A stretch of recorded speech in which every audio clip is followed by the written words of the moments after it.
Eva? Okay. Hello everyone. I'm going to share my screen. Please tell me if it is okay. Can you see it? Yeah. No. Not yet.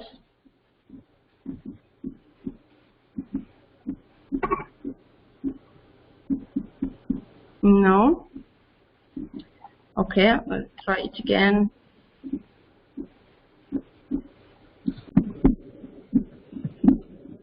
Five minutes. This one. Okay. Okay, you're here again. I'm going to. Yes, we can see it again.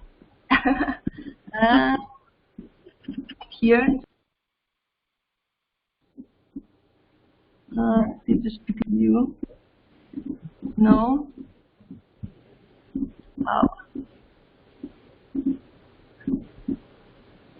Cancel. Okay, now. Perfect. Okay. Hello everyone, and thank you for your attendance. It's a pleasure to be here and have the opportunity to be in a space where we can exchange experiences and knowledge with colleagues from all around Europe. We hope you enjoyed the session, and we encourage you to participate with us throughout it. Well, it's a pity not to see your faces, but we will try to make this session as pleasant as possible, despite these circumstances. Well, this presentation has been prepared by Universidad de Burgos, along with Mariam from Consejería de Educación, Junta de Castilla y León, both institutions from Spain, and with Jurgita and Lucas of Panevėžys District Education Center from Lithuania.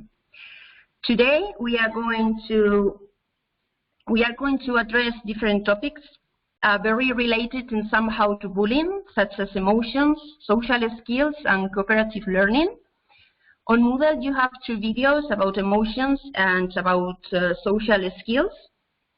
Well, it's a social skill program that you can put into practice with your colleagues at your school and even with children. And in these videos we address these topics a little bit deeper, because we don't have enough time here to be more focused on these topics. Well, after that, Lucas from Panevėžys District Education Center is going to talk about the bullying problematic in Lithuania and how they are facing this problem. To finish the session, we are going to work in groups, like we did in the last session, in order to discuss and reflect on different bullying situations. We call that way. We think that we have to take advantage of this course to find out how our European colleagues perceive this problem and how they face it. Perhaps some strategies that are obvious for some contexts are not so for others, and they can help us to enrich our own strategies, to enrich our experiences and also our viewpoints. Eva, yes. Please, don't move too much. You're going forward. Stay stable so the voice can come properly. Okay. You're just moving like a boxer. Okay. Well, with all this, we are going to start talking about emotions. All of us know what we are talking about when we talk about emotions, and how they affect our lives, because we have experienced it. But we have to think deeper to be really aware of the importance of emotions in our lives. But this deeper analysis is key, because emotions are considered as one of the most complex and difficult psychological processes to explain. Well, as you can guess, emotions can be experienced in 3 different dimensions. The first one, in a physiological one, with an adaptive function. A cognitive dimension, a subjective experience of the emotion, and behavioral, how we express ourselves when we experience an emotion. Oh my. Okay.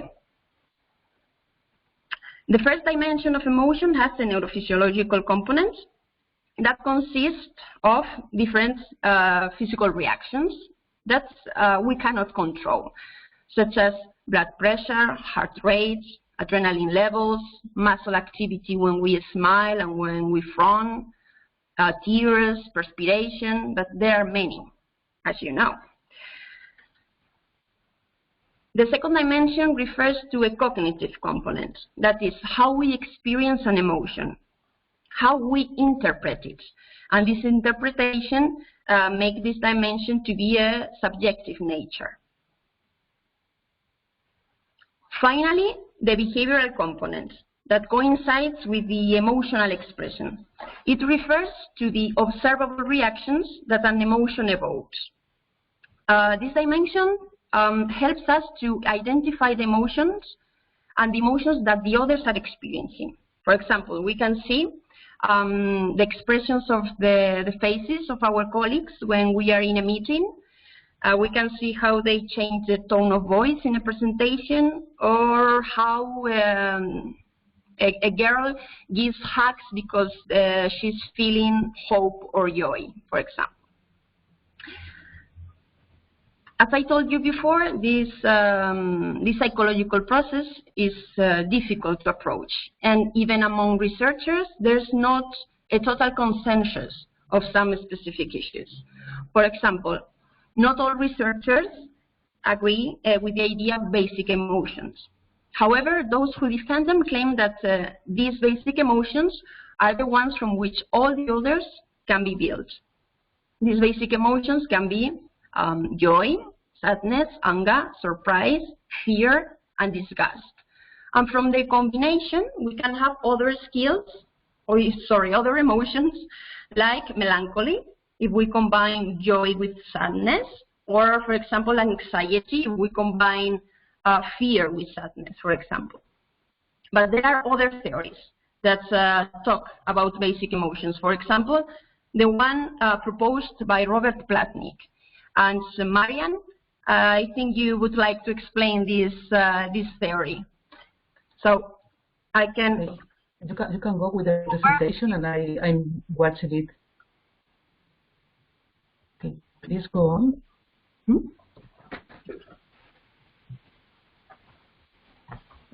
Here, Maria? Yes, now, thank you. I'm going to present you the logistic three-dimensional model. When I saw this model, we were preparing this presentation for you for this session, together with psychologists and pedagogists from the University of Burgos. We found this is a model that can have a lot of sense in the school environment. One, because it's very visual, also because it represents that emotions are really nuances.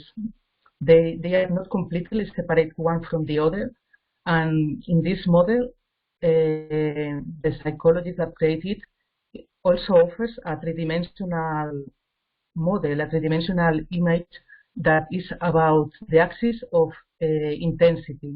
That means you can go emotions, basic emotions. He thinks he shows there are 8 emotions instead of the usual 6, which also gives the opportunity of comparing by opposition one to the other.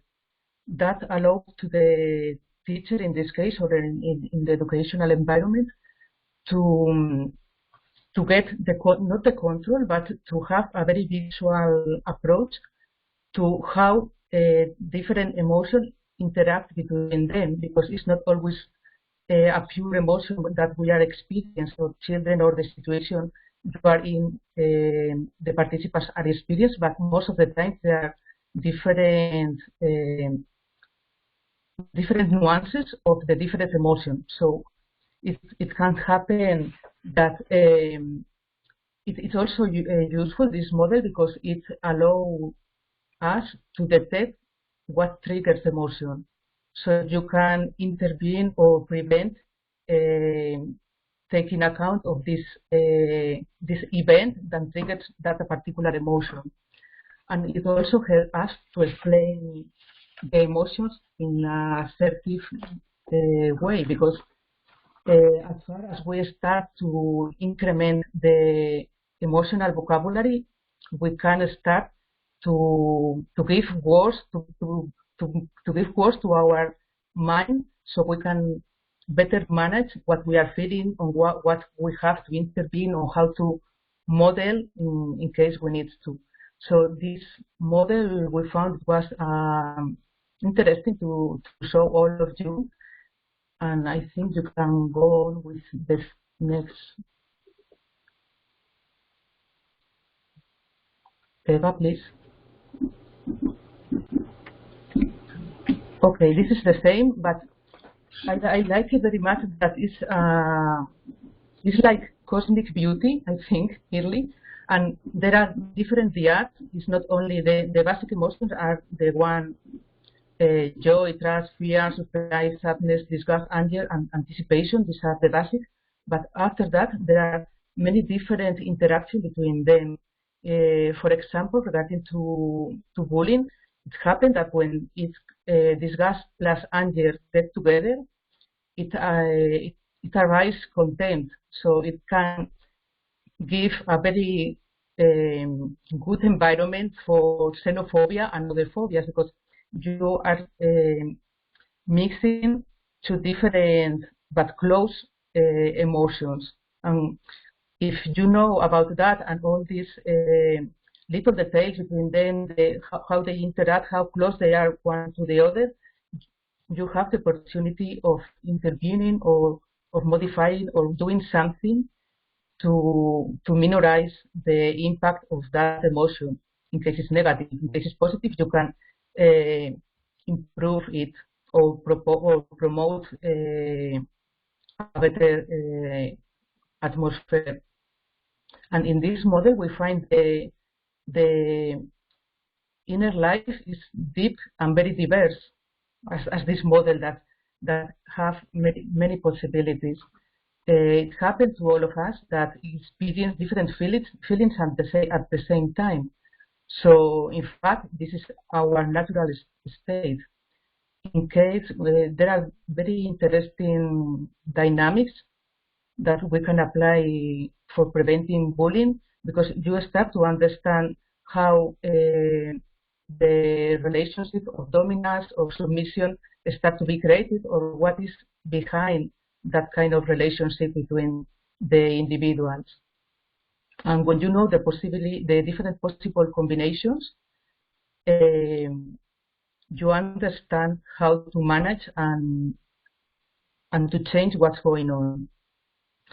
For example, if you find in the environment that is mixed trust plus fear, it becomes in a submission state for the individual that is feeling like that, and this promotes vulnerability and emotional dependence.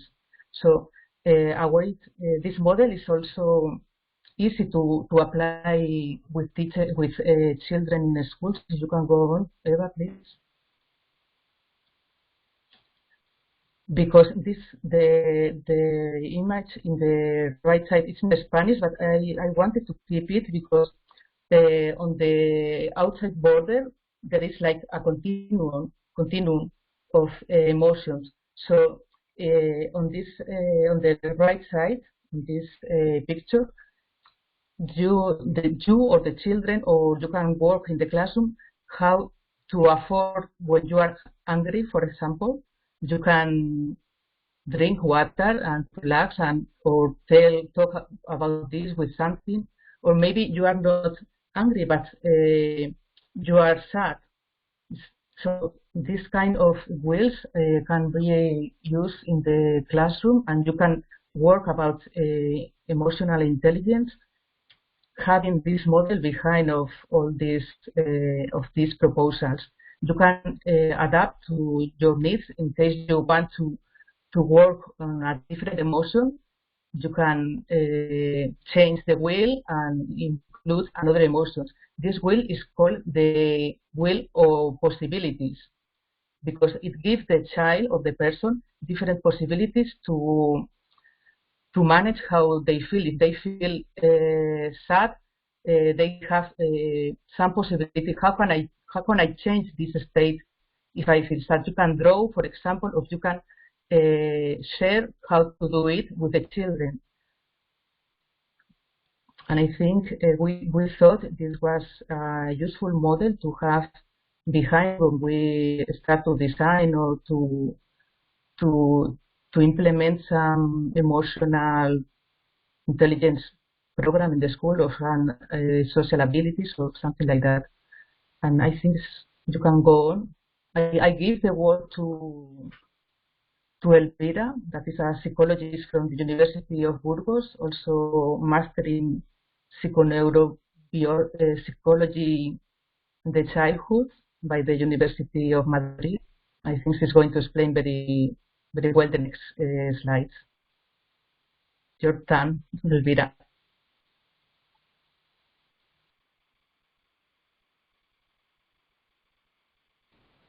I'm going, regarding this part of the presentation, I'm going to talk about emotion and brain. When we talk about emotions, we shouldn't forget our brain. Emotional states arise in the brain, and they send the signals to produce physiological reaction in the visceral organs of the body. Emotions are associated with the limbic system, in which there is a structure called amygdala. The amygdala is one of the brain parts involved in the processing of emotional information, which is closely associated with fear. When the emotion of fear arises, most of the brain processes is not conscious. And with emotion and learning, emotions, okay, a clear example of the rule that the emotions plays in the acquisition of knowledge is the so-called emotional learning, in which, through the association of certain stimulus with an emotion, conditioning this learning arises. Nowadays, it's a fact that the proper management on emotions can greatly intensify the motivation in students and therefore learning. Through our existences, we learn certain things, but over time, only some will remain in our memory, and emotionality is the main responsive for this to happen. The knowledge generated in everyday life or within a classroom, that it's associated with emotions, whether positive, for example, such as joy, surprise, or negative, such as fear or sadness, and that will remain in our memory. It's important to know that teachers must generate positive emotional climates that facilitate learning and student safety. Empathy is essential to educate from understanding. With respect with the negative emotions and learning, let's start with negative emotions. It's proof that negative emotional states arising from situations of fears or stress cause an activation of the amygdala that result in a release of adrenaline, for example, norepinephrine and glucocorticoids like cortisol. Likewise, the presence of these hormones cause in turn a series of bodily events such an increase, for example, heart rate and perspiration. In this way, although it's true that a mild of moderate level of stress, which implies low and medium levels of cortisol, is essential for optimal adaptation to environment challenge and can promote cognitive performance to the extent that it causes elevation of the general level or alertness situation of intensive stress, in which high levels of cortisol are released, have a harmful effect on learning and memory, blocking the cognitive processes, and possibly, if the stress is prolonged in time, even deterioration of neurons in the hippocampus, for example, a stretching that is essential for acquiring knowledge.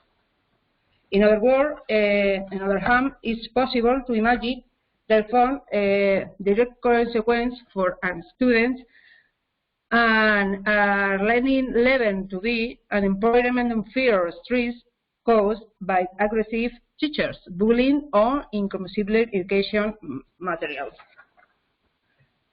On the other hand, of the contrary, positive emotion states activate the so-called dopamine, nuclear-releasing dopamine.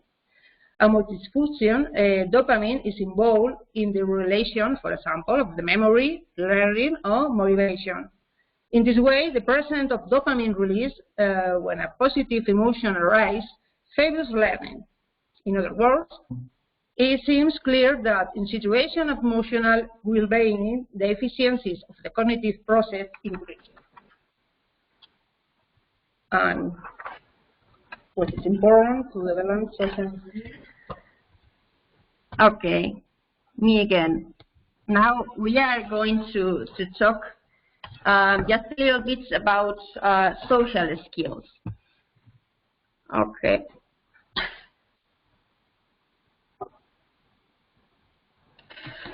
Well, as you have just seen, emotions play an important role in our lives, and it's important to be able.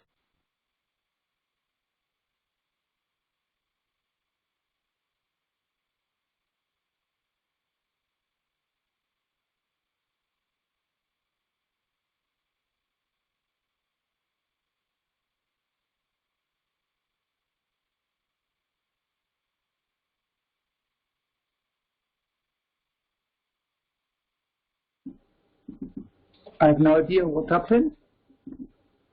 Probably she had problem with the... Now, she's coming back, I think. Okay, switch presenter.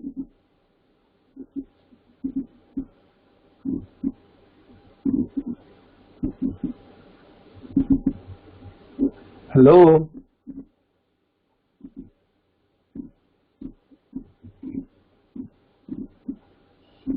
Okay, I hope.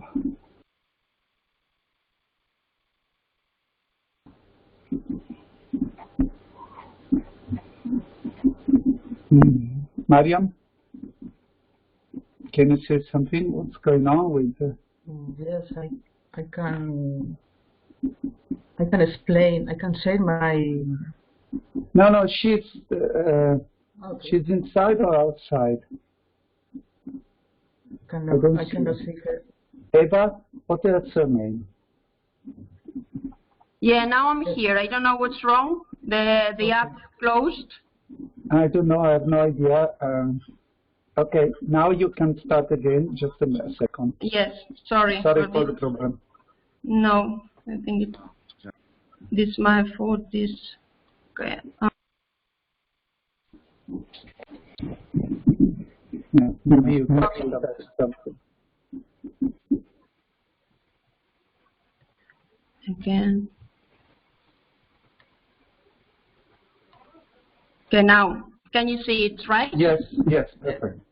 Okay, sorry for this, for the inconvenience. Okay, now, as you have just seen, emotions play an important role in our lives, and it's important to be able to manage them, to promote, for example, at the school, a positive environment, to increase the possibilities of learning, for example, in this case.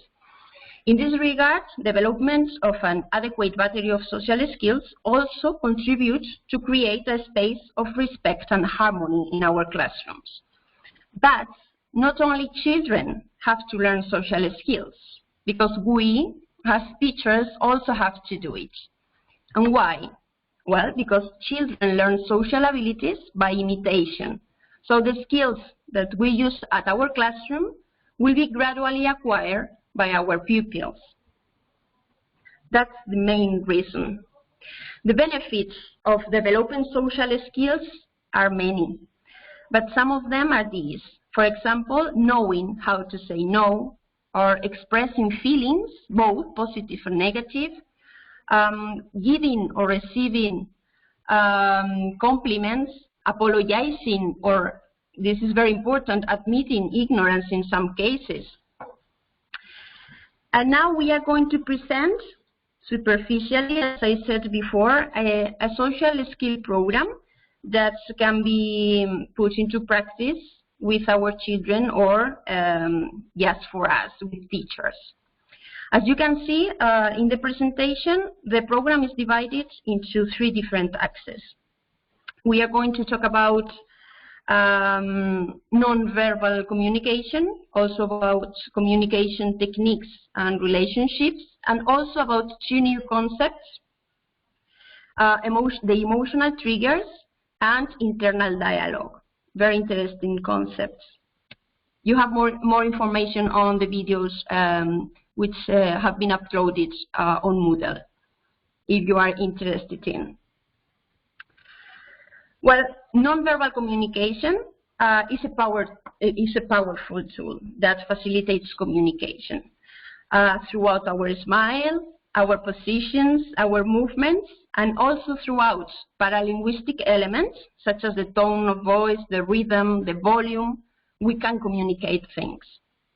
And they are key elements to favor a good relationship between people, for example, between teachers and students.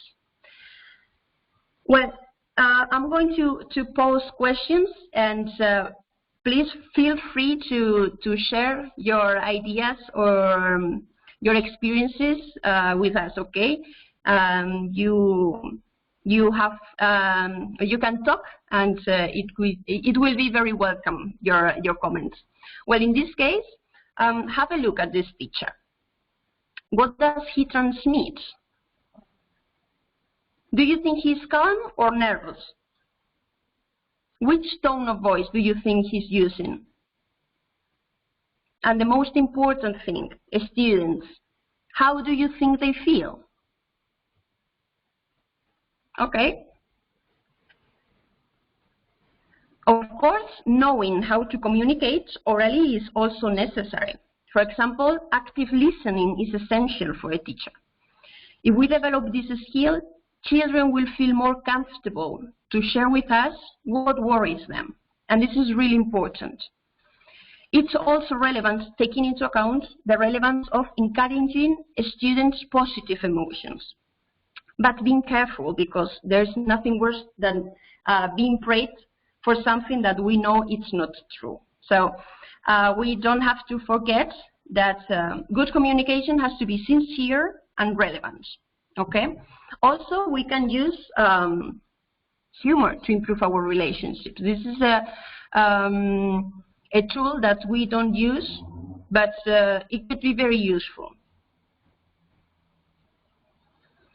And finally, we are going to introduce you the concepts of emotional triggers and internal dialogue. The first one, emotional triggers, it's a concept that refers to those situations that automatically awaken in us an emotion. For example, if I ask you, what automatically triggers your proud at school? Or, for example, your despair when you are in the middle of a lesson. Or, for example, your irritation. When it comes to internal dialogue, we talk about the messages that we say to us. This internal dialogue has also a great impact on our emotions and behaviors, both in positive and in negative ways also. So we have to learn to look at some conflict situations from new perspectives in order to be able to question our usual responses to these situations and discover the ability to reorient some automatic reactions that's an emotion awakens in us. As you can imagine, analyzing and reflecting on these concepts, on both emotional triggers and internal dialogue, allow us to identify the situations that activate negative emotional responses in us as teachers that can generate somehow conflict and discomfort in the classroom. If we know how to recognize what situations arouse these negative emotions in us, we can look for alternatives that will not only serve to regulate the classroom environment in a positive way, but it can also offer strategies to students to solve their own problems. As we said before, children learn social abilities by imitation. So we are a model for them. We have to take advantage of that. For example, if a particular situation in the middle of the class causes me frustration, I can tell my students about it. I can tell them that I'm not feeling good and I need to calm me down. And I can tell them that I need to leave class just for a few seconds and breathe deeply. Maybe I need to have a walk around the school. And this strategy can serve also as an example for that student or for these students, and they can apply it when they feel discomfort and when they feel frustrated or irritated. Okay?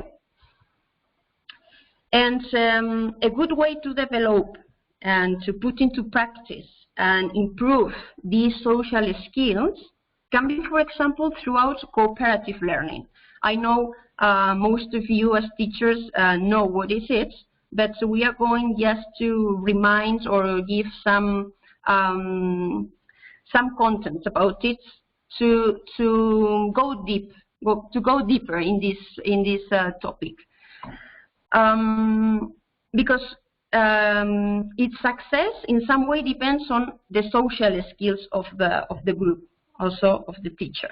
For example, in a cooperative group, we need to respect turns, to know how to show our disagreement, how, for example, to cheer up a peer, or identify the right moment to share ideas.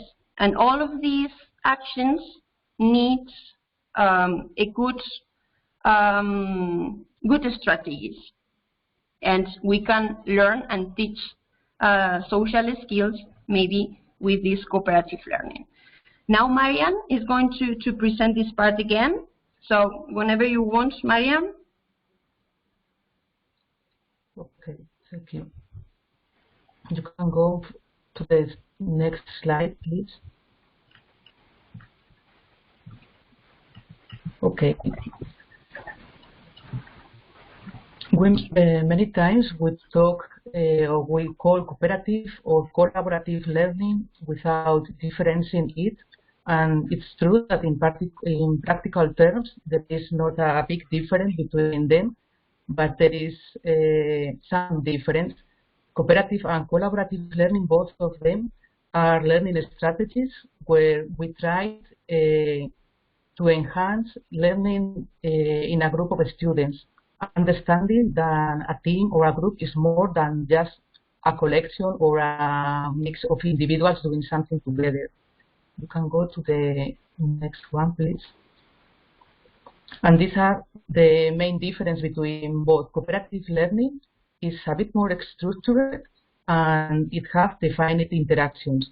It's the one we use at the schools, because when we start to work like a team, we need to give a structure dimension to the work, and also define interaction, establish rules and sometimes roles. And collaborative learning is less structured and we have free interaction. So we could say in primary schools we tend to use cooperative learning, and when we are adults or we are more used to have this kind of way of learning, we can start to the collaborative learning. And in the next slide you will have a table with some difference between them. In cooperation, we include activity, understanding that we are doing it individually, communication when is the traditional lesson, let's say. Cooperation and collaboration is the one we are explaining some slight difference between them. And clue elements on cooperation and collaboration. I think the table you can read calmly, because individual work we know about it, and how is the traditional lesson that we have experienced in our life. But the clue elements in the cooperation and collaboration are the group cohesion. It's also important, the difference in cooperation, each member has individual responsibility, that is, they used to have, or we give them roles. But in collaboration, we understand we are more autonomous, and they are used to have this kind of dynamic, so the responsibility can rely on the group as an entity. Then on the cooperation, there is one goal and multiple agendas, and in collaboration, there is one goal and one agenda, because they work as an entity in collaboration. When we collaborate, as we did for preparing this session, for example, we work as an entity. We didn't have individual responsibilities, but we share all we were preparing in order to give some some sense to the whole presentation. And then the interdependence is another point that help us to differentiate cooperation and collaboration. In cooperation, when children are little and they are not used to start to work on this sense, they have partial interdependence, as we give them rules, or they establish the rules, and they have roles. In collaboration, the interdependence is complete, is free and complete, and they have we have no imposed or no given rules and roles. And in collaboration, we go a step forward as we start to generate knowledge. In cooperation, they transmit knowledge between the others. They share their knowledge. But in collaboration, is one slight difference. We have the atmosphere to start to generate knowledge. In practical terms, when you start to apply this methodology in your classroom, it can happen that it's mixed. Sometimes they create, of course, they generate new knowledge from the topic they are working on. I think you can go on, please. And under the cooperative methodology, or group cooperation, or working in group, or however we want to call it, there are some values. Cooperation is to start with intrinsic human characteristics. So it's based on diversity and difference, heterogeneity. All these characteristics conform our social reality, and I think they are very positive characteristics. And in a school, they are the engine that enhances learning, because it promotes inclusion when you accept difference as a value. And by this methodology, it's very easy to learn how to respect and being respect. When children work in little groups, that is most of the times the way we introduce this methodology in education, they start to enhance relations between them, develop social affective bonds between peers that make them to create positive bonds also of trust and friendship. And when we are in a trustful and friendship environment, or a classroom atmosphere, is when we can start to they can start to feel more relaxed than in a traditional classroom. And also because when we start to design activities or our lessons under this methodology, we establish a more flexible time. So at the same time, they have the possibility to solve tasks together, doing like this, knowing that we are not alone, that they are not alone, reduce anxieties and fears. also that may appear when students or pupils face a challenge, individual or alone activity. Please, you can go.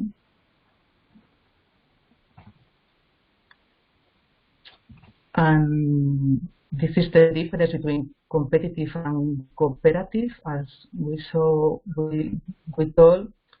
Is a clear element to have a positive interdependence between the groups. So the sense of being a group should be something to work, because working in group is not only a methodology, it's also an objective to learn. It's not enough to be in a group to know how to work in a group, or to take the advantages of this situation. And knowing that within the group each one is supported by the peers relays also tension and helps to boost self-esteem. So it's something very much linked with the social skills and the emotional intelligence, and it's very helpful to prevent bullying if we have in the classroom a positive atmosphere, safe, where children feel safe, and working in groups, establish small groups, is a way to make this easier. Go on, please. This is only a reminder or a refresh about different kind of teams. It said, theory says, or researchers said, that when we create groups, they work better if they are between 4 and 6 students. And when we create, as teachers, if we want to create them ourselves, the values established for the group are half of the group to be children with no difficulties, and another one can be the one with difficulties, and another one the strongest or the smartest. So it's important to make heterogeneous groups, but it's also important all of them to have the opportunity to participate in the group, so they can participate and help and be helped. And it's important this heterogeneity, because we want they to live also as we are living in our society. Is heterogeneous also, and if they are strongly united, they feel belonging to the same team. They start, as we said, to establish bonds of trust between them, of positive self-esteem, and so on. And there are 3 clue elements. That one is this one, that there should be a relationship of equality between the members of the group. So if one feels cannot do nothing, we should do something for all of them to feel valued by peers. There is another pillar, that is the interdependence between them. So what affects to one member of the team matters to all the others. It's not that me that is the smartest go quickly and finish my part, because as we said at the beginning, it's not working in group, is not working about something just together. We need to be aware that what matters to one member of the group is important to all of the rest. And if there is no competition between them, but if there is cooperation and mutual understanding and mutual demand also, if helping a colleague has a positive impact on oneself, it will have a positive impact on all the group. And this is like a very general characteristic. There are 3 types of teams, but I think this is just a theoretical research. You can establish base groups that are, in some classrooms, they have established groups that change from month to month or each 3 months or like that. some sporadic in order to work a particular topic, maybe. And expert group means that a member of each team will specialize on some part or a kind of knowledge, on some part of the knowledge within the topic. And in a session, they will share one with the other experts from different groups. But I think this is just to know about there are different types of teams. You can go on, please. And also to refresh very quickly, there are some cooperative work techniques that can make easier to start work in team. One is the one up on the circle, this is GSAP, that is often used when we are using narrative materials. It's about each team member is responsible for learning a specific part of the topic. And after meeting members of the other groups that are also studying or working on the same topic, and they talk together, and once they have done this, they return to the group, base group, and they present their findings of what we have talked with the experts, let's say, from these different groups. That way, they get they divide the work and put together later. The thing per share is this dynamic we many times do, that we can offer a situation or a topic or a particular knowledge. We give some time to think by ourselves alone, and then to share with a pair, with one colleague, and then to share in a small group, and then to share our knowledge or what we did in the small group in the big group. This is think, pair, share. Then number heads together is, for example, it's also very usual. Teacher gives each one number from 1 to 4 or from 1 to 5. Then the groups are made by joining the same number. So if you are 1, you go to the 1s. If you are 2, go to the 2s, and so on. And questions are asked, and the group is asked to work together with those with the same number. Then the round robin brainstorming is groups appoints to a member that will take notes. They work on the topic or the question. They discuss, or they have time to share together.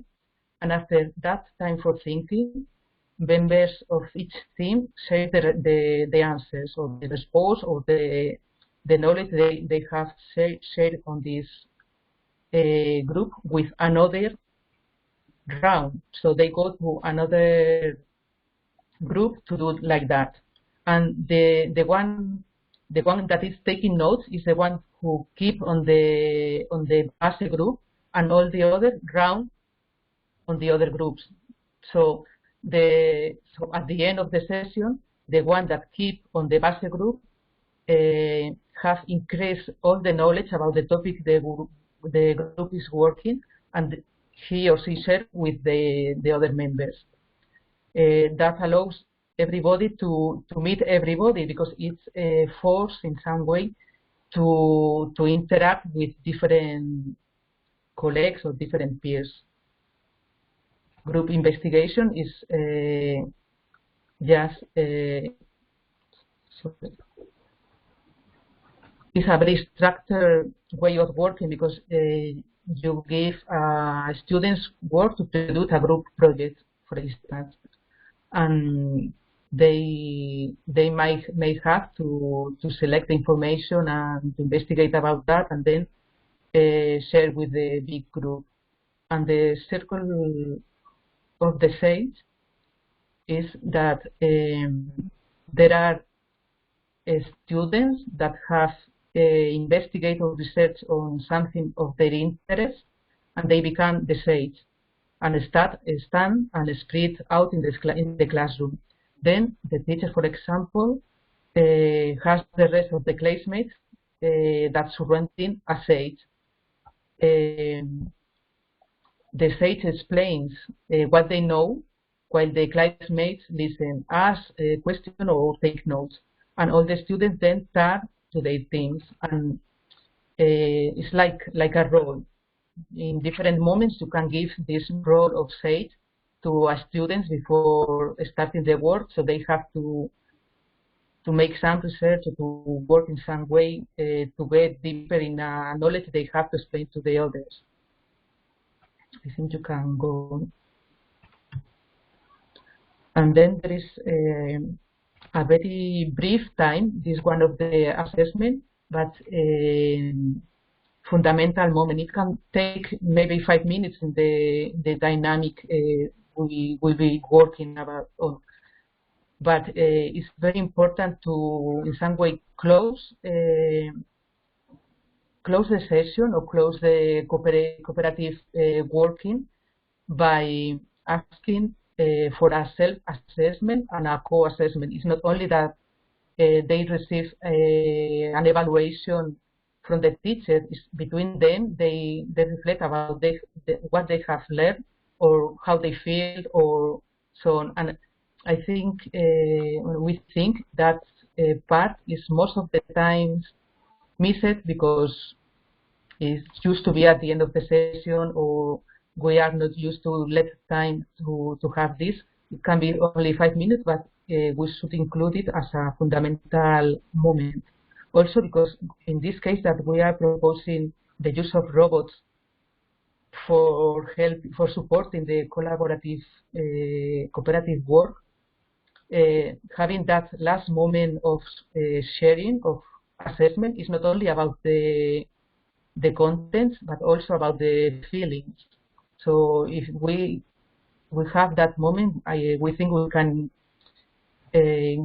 have one more opportunity to, in the group, within the group or in the classroom, to share and to establish that bonds of empathy, positive relationship or friendship between them, if they can share, and not in an evaluation mind as if this is good or not, or you did well or not, but just having an assessment and offering how they feel or how they would improve of some of these reflections also.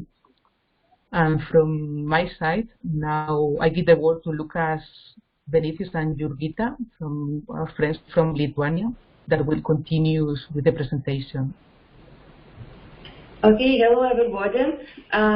Today I invited Lucas to present Preventing Bullying in Lithuania. He is a teacher, kindergarten and school co-founder. And Lucas, welcome to our community. Hello everybody, do you hear me well? Yes. Okay, so I'm just shortly about me and my experience, just background, what I'm doing. So thank you, Jurgita, for inviting, and thank you everybody. And also I thank you for the last presentation. It was very reminding useful things, and also to remember some important stuff about cooperation and collaboration and its differences, and how it influences social, emotional development, skills development. So for 12 years I'm working as a teacher. I was started as a teacher. Now I'm more and more working to prepare teachers, actually, to I'm hosting seminars, hosting long-term programs, 1-2 years long, and now more and more focusing on how to prepare new teachers, because it's I think it's a challenge in not only in Lithuania but all around the world, and also in Europe and Italy and Bulgaria and so on. So I think it's very important to prepare good teachers that have ability to prevent bullying, to have a strength to use new methods, new tools, working with kids, working with students. Also, for the last 4 years, I'm with a few families. We saw that we need to find where to put our kids. I have 2 daughters, and 1 kid is in my wife's belly, so so we are waiting for the 3rd kid, and where to put them, you know. So I'm living in a small town, and so we decided to establish our kindergarten, and now it's grown up to the primary school, and we are also facing a bullying problems in small school, in small kindergarten. It's still in our, maybe in our roots, maybe in our culture, maybe in our it's coming from families and so on. So, but it's still important, even if we are like more private initiatives. It's still important. So, and also I'm writing articles about bullying problems and all other problems. So it's shortly about me, and maybe let's move to another slide. Thank you for help. Well, I think I don't have the control now. Oh, so I have the control. No, sorry. Oh, you have. Okay, so now. So I want to present a situation in Lithuanian education system about bullying. So since '94, we have been listed as a top country, but not from the top, but from the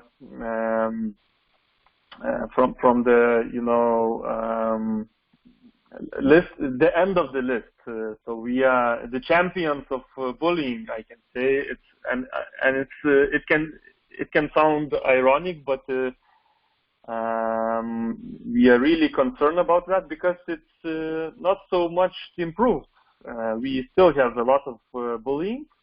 So also it shows 2020 year's report and of World Health Organization's report. So, for example, every 3rd boy, so you can imagine 25 kids in the class, 8th grade, and 1/3 of boys and 1/4 of girls being bullied. So it's actually almost half of the class have been bullied several times per week. So count it to the year, and we can have kids who are finishing the schools with the background of the bullying and with no or very low social skills, because bullying influence our social skills. And if we have more bullying, so we have lower social skills, and we are going to universities, we are going to workplaces, we are going to to volunteering experiences, and it influences how we behave, how we live, how we communicate with each other, how we communicate in communities, how we earn money, how we have relationships. So and I see a lot of young generation. I'm also not very old, so 30 and a little bit more years old. So and I see from also my age of the people, people have low social skills. And if I ask them, did you have a bullying in your school age, they all say yes, and so it's very related. So we need to really look how to solve this problem. And yes, we have problems that stops us to solve this problem. For example, low salaries. it really don't attract professionals or the people who have enthusiasm. I can change the world. I can change the education system. I want to be a teacher. I want to be a specialist. So it's getting better and better, but we still have low salaries. So it's one of the how to say boundary that we need to solve. And but also we have a good side. So we are not so only we are not only have problems, but we have and solutions. So now I will present some bullying prevention programs that we have, that you can feel the context more. So, for example, we have so it's three different programs, and on the next slide I will present more. But let's start with these. So we have RoBy, the bullying prevention program, and it lasts 18 months. It's being implemented in 3 levels, and it's very focused on how community can help. So all the community members, so the parents, the students, the teachers, the specialists, how can they help to prevent bullying? So how to lead by example, how to have an attitude that, oh, I can, with my behavior, I need to show for students that with my words, with my actions, I need to show respect for students if I really want to influence their behavior. So I need to be a role model. I need to be an example. So this is the focus of RoBy bullying program. The second program that we have is it's called Second Step. So, and it's really focused on social, emotional skills, and it's more focused on the primary schools, but now it's being developed also to the 5th, 8th classes and 9th to 12th classes. So it's growing, but it's really focused on social emotional skills that also we heard before in another presentations. So it's so the focus is on that, and also we have Zippy's friends. So from the name you can understand that it's focused on small kids, actually on the kids that are 5 to 7 years old, and it's also focused on social skills. So how to really help for very small kids to know their emotions, to know their needs, to name it. Because one thing is to understand the emotion, and for kids it's also they can understand emotions, and I'm amazed how kids can really, how to say, see emotion and guess. Sometimes it's hard to name it for them, but they really feel it, like how the human being, how the adult, how the teacher, how another kid is feeling. So we have that empathy from their childhood, and when we being educated, and in some stage we lost it, or we forget how to be empathic, how to listen, how to feel, how to cooperate, because we cannot cooperate if we don't have empathy skills or listening skills. So it's really important to build that foundation in kindergarten, in the very small kids, and also to educate teachers what words they're using, what actions they're using, and how they are dealing with conflicts and so on.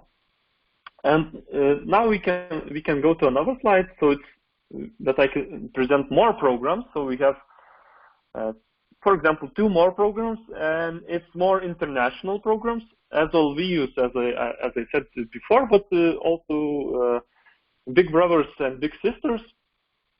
So it's more focused on teenagers and more focused on psychological difficulties, because it's related. In the teenagers' age, we have more, like we have another type of challenges. So in the kindergarten, we have challenges how to name our feeling, And in the teenage is how to deal with our feeling, how to deal with our emotions, how to show them, or how to choose to behave differently. So it's more moral aspects. It's more values in that we need to show for teenagers, and it's really focused because it's related also to communication.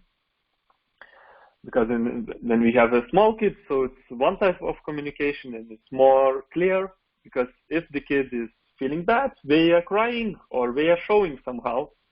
But teenagers, and it's really sad, they are not showing usually.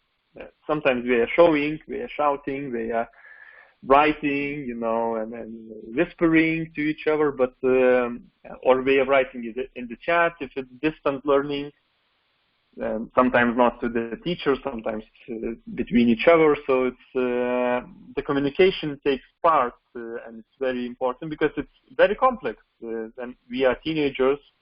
It's very, very complex. It's and we need to show also examples how to communicate in this complex environment. When we have Facebook, when we have different social programs, when we have distant learning, when we have face-to-face learning, so it's different type of communications. And if we don't know how to use it, so I think we can lose them. We can lose kids. We can lose their attention. We can lose their motivation because we don't understand what they understand.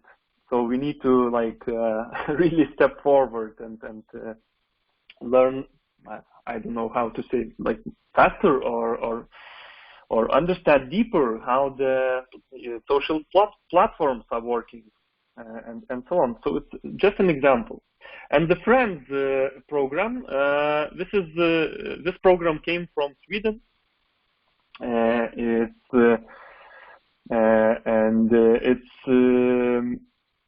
It's a big program, and it's really, as I try to dive into this program, I understood that it actually integrates all the programs that I mentioned before. So it's Friends program trying to be more like holistic, or so it's from kindergarten to the 12th grades, and they are taking different aspects like community, like communication, like behavior, and social emotional skills and so on. So it's really like bigger program, and also it needs more time to implement it, and it has different stages. So it's more complex, and it addresses different needs. So it's so we have programs, but what is interesting that 1/3 of the teachers, because they need to go to these programs, they can choose the school or the kindergarten, or they can choose the program. But what's interesting, I was interviewing the coordinators of this program, and I found that only 1/3 of the teacher is really implementing these programs, because their focus is to academic lessons or academic goals. Their focus is to how to deal, with daily situations, and they don't find time really implementing, really give it from the heart, and really focus on how to stop bullying, and how to to really focus on empathy, on listening, on collaboration, on different social emotional skills and its aspects. And it comes to the school or kindergarten or special needs schools leaders. So we really need to have a leader, or the leaders, the core team in the schools that can help for teachers, because if they have support, so it's better results we can reach. So it's a short presentation about 5 programs, and we can go to another slide. And here I can introduce the whole school approach. Yet in Lithuania we don't have a whole school approach, and what it means. The whole school approach means that we are looking to the bullying not as a problem, but we are looking into the bullying deeper, and we are looking into the symptoms. And we're trying to understand from where it comes. So what is the roots of the bullying? What is the root, you know? So we have the tree, so it also has its roots. So if we really want to solve the problem, or if we really want to reach a result and see the smiling faces and collaborative culture and communities and all, I think we really need to work with essence, to work with roots. And here I will shortly present the different aspects of whole school approach. And the whole school approach that we are trying to create, actually we now co-creating it with all that program coordinators, is focusing on different aspects. For example, on the top you see empathic leadership. So how can we have empathic teachers if we don't have empathic leaders?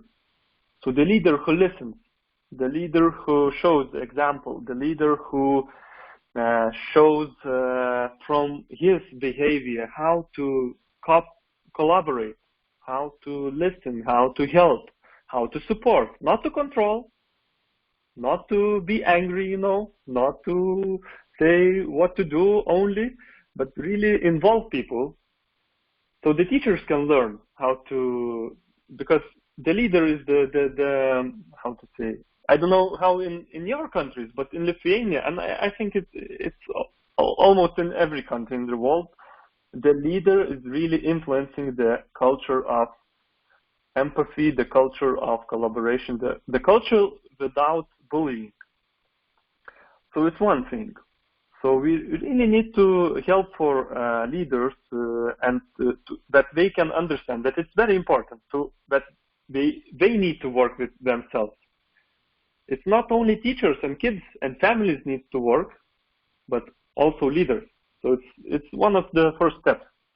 And if we have leaders and if we have a team who is motivated, who is working with themselves, and what I mean working with themselves is to naming their emotions, naming their feelings, naming what is happening with me when I'm losing control, and what helps for me.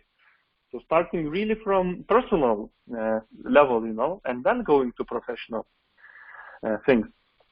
Also, empathic mindset, also in the top. So the mindset in all organizations. So in different levels. So really showing that if we want to create an organization of collaboration, if we want to create organization without bullying or violence or swear words or whatever, we need to be we need to open and speak about how we feeling. How can we create organization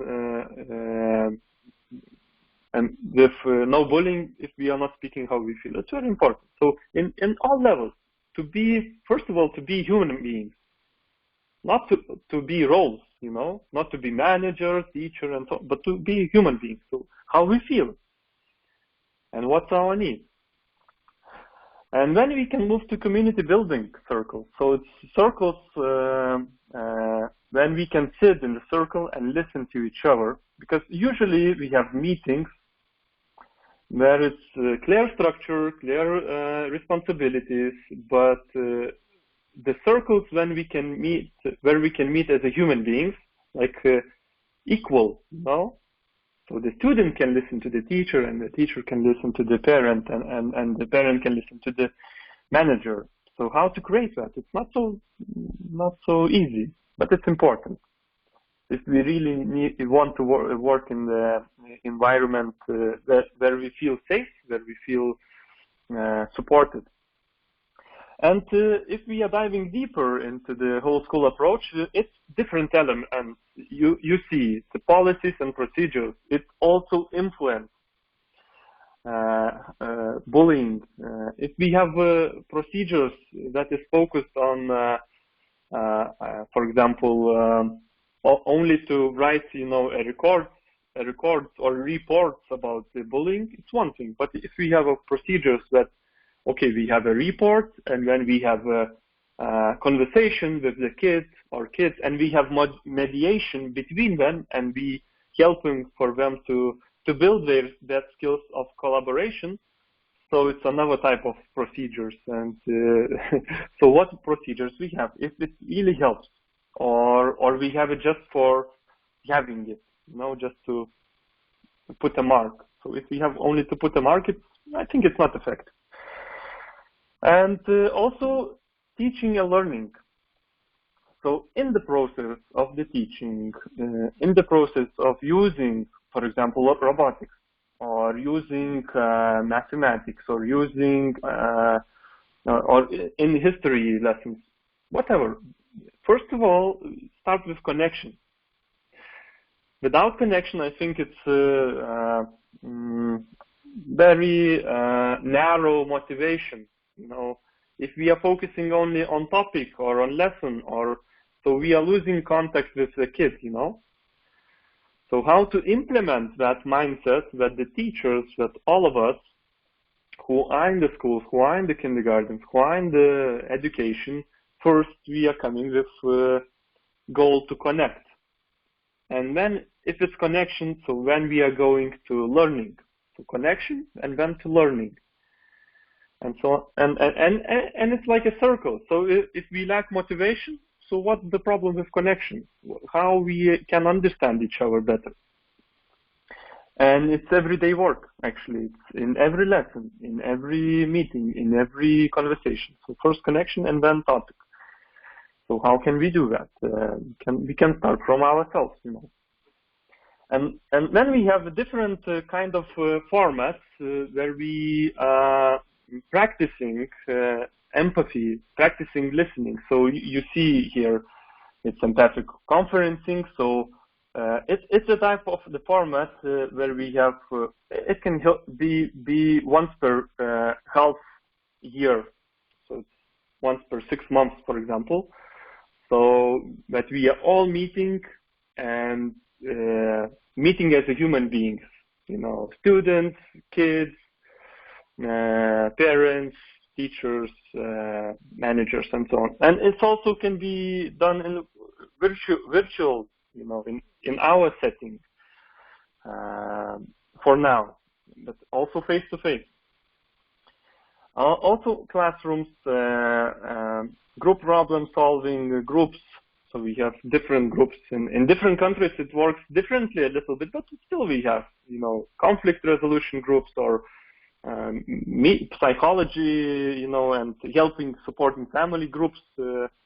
And also mediation between, between teachers. For example, one teacher is not is disagreeing with each other. So how to mediate? So maybe it's psychologist, maybe principal, maybe another teacher can help to mediate. So help to communicate with each other, because it influences also bullying. If we are not finding a solution, so also the students might not find a solution. And of course, in the bottom of this model, you see engaging with families. So I mentioned it a few times, but it's very important. So understand. I really remember when I was a child. I really remember that the teachers had an opportunity to visit family in their homes. So it was maybe it comes from Soviet Union, type of I don't know, like traditions, but I think it's very, very important. to understand what is the family, how they live, what is their culture, and maybe not to go to their houses. It's maybe too radical, but to understand how we are living together, you know, how we are behaving, what's their mindset, and when we can help, when we can cooperate more easier. Of course, and on the bottom you see also staff well-being, pupil well-being, like kids well-being. So it's very, very important. So how to evaluate that? So maybe we can have a form just to check how we are feeling, anonymously, you know, like to filling just the forms, and it helps because we know the pulse, we know the situation, and also celebrating diversity and celebrating victories, small victories, big victories, celebrating. Because if we are focusing only to problems, for example, if I will speak about problems for more now for you, so you will say, oh my God, what a bad world we are living in. But it's not only bad world. It's very beautiful. It's good. It's connections. It's victories. It's one kid is doing a progress. Let's celebrate that. Let's speak about that. Let's share in the community. Let's share in the newsletter. Let's share in the Facebook group. Let's share with each other. You know. Let's celebrate. I think we can do much more better. Not only solving problems, but celebrating life and celebrating victories. And there is a lot of victories every day. So how to celebrate that? We need to find that space for, and start with ourselves, actually. Very important. So, and moving to the last point of my presentation, I just want to add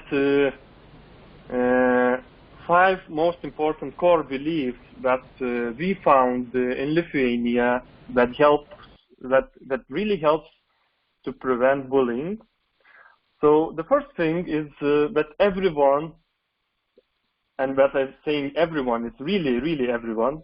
It's no, like one is better, another is not so better, but everyone has their own unique and equally valued perspective. So if we have meeting, so everyone's voice is matters. So if I see a colleague, a teacher, he's upset. So I'm asking, what's happening with you? And his voice or her voice is being listened. So it's very important. Also, this child in the classroom. So if I see he's angry or happy, I'm noticing that, you know? And it really matters. So it's not about the method. It's more about the mindset. Lucas, time is going. Okay. Okay. Thank you for reminding me. I can be speaking for many longer time, but just a short point to the presentation. So the second thing is thoughts influence emotions, and emotions influence behavior. So how the students behave. So if we are fighting with each other, it's actually coming from how we think. So we really need to go to emotions, how you feel, and then go to the thought, what you think of each other, and work with that more. Not to work with behavior, but to work with the root. Empathy you mentioned, and the last slide is the last core belief. So needs and unmet needs. In previous presentation, you mentioned emotions, and it's very important. But emotions is leading to the needs. So the needs is like deeper, yeah. So it's from the needs coming our motivation, from the needs coming our energy. So we have energy or we don't have energy. So really focus on our needs. So you can also think about your needs now. Maybe you are, I don't know, maybe you are upset and you have a need for, I don't know, like resting, or maybe you feel focused because you have your need of learning is met. So it's very important just to every day to focus on needs and unmet needs and think how we can meet them. And of course, collective responsibility. So, you know, the short example from school life. So, for example, if I see the fighting with the students, like kids are fighting with each other, I can go to my class and I can start the lesson. But it's not about responsibility. I really need to stop the process of the lesson and stop the bullying, stop the fighting, and when we can reach a result. So really show attention and take collectively it. So every teacher can show examples. So let's be that example, and I'm really hoping that one day we can live without bullying, or we can find more ways how to communicate with each other, but not in the bullying way, but more in the life serving way and more celebrating way. So that is my presentation. I thank you for invitation, and I'm thank you, Lucas. Putting the word to Stefano. Okay, stop sharing the screen, please. Who started?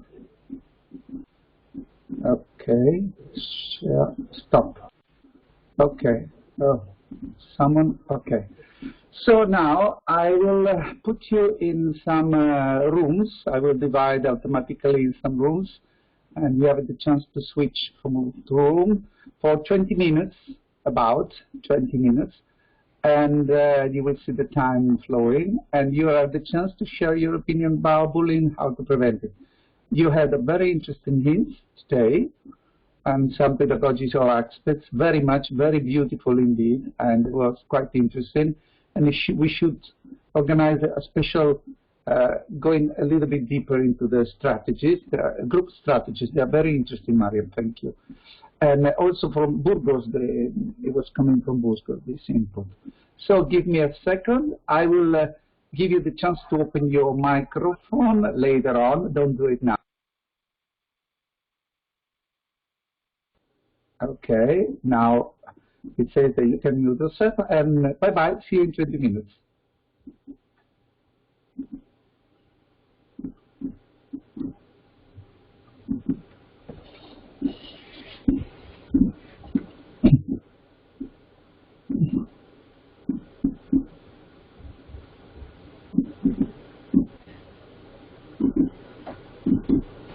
We are co-hosts, so we need to choose where to go.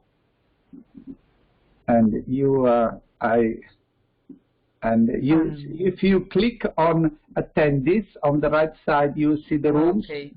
So you can choose where to log in because you are co-host. But Boyan, I need to send in.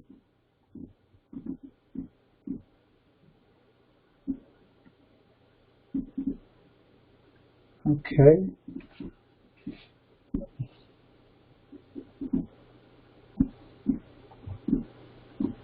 Slowly by slowly, all of them will be into one room.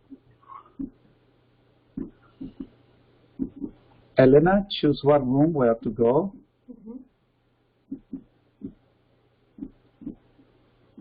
Mariam, too. Sorry, Father.